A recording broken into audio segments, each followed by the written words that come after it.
Last day din yun, Nads. Last day sa GMA. Last Diyos contestant. ko. Diyos ko. Last day, last Last contestant. day queen pala kayong dalawa. Nakalagay lang, Kuya Roel, yung audition namin sa isang Manila paper sa labas ng GMA. Nakalagay lang doon, Starstruck Audition. Hindi niyo nga alam kung anong ibig sabihin ng Starstruck.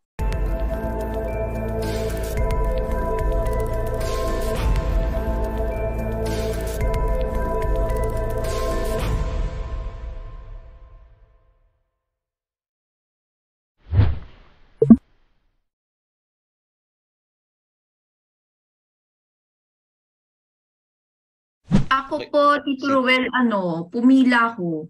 Okay.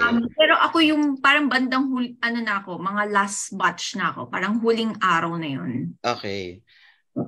Umasa ka pa ba na makakapasok ka no? Dahil latak na di ba? Pag huli na, parang latak na ito eh. Oo, late ka na okay. Hindi ko alam, Tito Ruel. Pero kasi natatawa ako kasi nung audition na yun, pinakanta ako, kumanta ako. As in, sobrang saglit lang. Tapos pinasayaw ako, hindi naman ako marunong sumayaw. So, kung ano-ano lang ginawa ko. Tapos pinag-acting lang ako ng saglit. Tapos na raw, pwede na ako umuwi. So parang, ano kaya yun?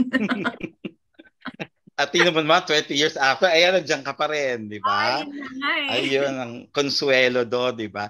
Ikaw naman, Yasmin, alam ko, ikaw marami kang kwento sa audition mo eh. Ako po, Kuya Ruel, it's my first time po mag-cutting classes. Sa buong buhay ko, yun yung Starstruck audition. Sinamahan ko lang yung kaklase ko na mag-audition. Naka-PE uniform pa. Tapos si Kuya James, yung EP na ngayon, siya yung nagbigay sa akin ng application form. Tapos na ako ng camera. Last day din yun, Nads. Last day sa GMA. Last contestant. Last day queen pala kayong dalawa. Nakalagay lang, Kuya Roel, yung audition namin sa isang Manila paper sa labas ng GMA.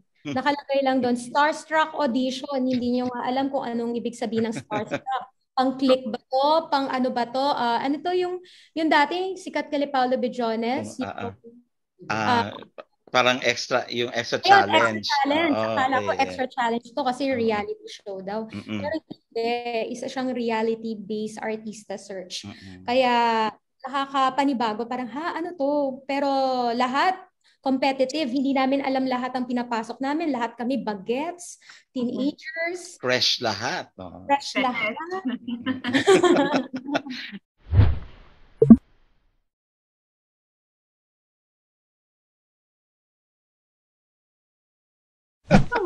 Wala. Sa akin wala. Wala naman. Wala sa amin eh. It's just yung mga tao sa paligid namin. Sila yung kung ano yung mga sinasabi nila na parang kaming dalawa, wala naman sinasabi si Yas na ganyan eh. Wala naman ako sinasabi na ganun. So parang Oo. Saka Kuya Ruel, naalala ko na sila Kuya Romel Gacho at sila Nanay Lolit Solis, sila yung gagawa-gawa ng issue sa aming dalawa para pagtalo-talo kami lahat. Sabihin ni Nay Lolit, uy, alam mo ba, sinabi ni ganito na ganito ka daw. Tapos sasabihin na naman dun sa isa, uy, alam mo ba na ganito ganyan. Siyempre mga bagets kami, so nag-away-away kami ngayon. Yan yung nangyari. At wala pang social media nung mga panahon na yun, ha? Chismis lang yan. Yun pala yung isa sa mga namin, challenges, kung agad ka ba maniniwala sa chismis.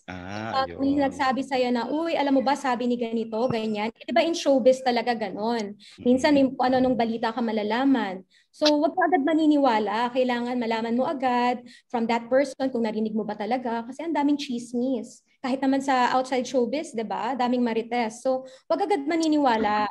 Alamin muna kung totoo or hindi. Ganon. Sino yung nag-away ni Nads? Hindi talaga. Meron lang iba. Ayun. Naniwala ka na kami.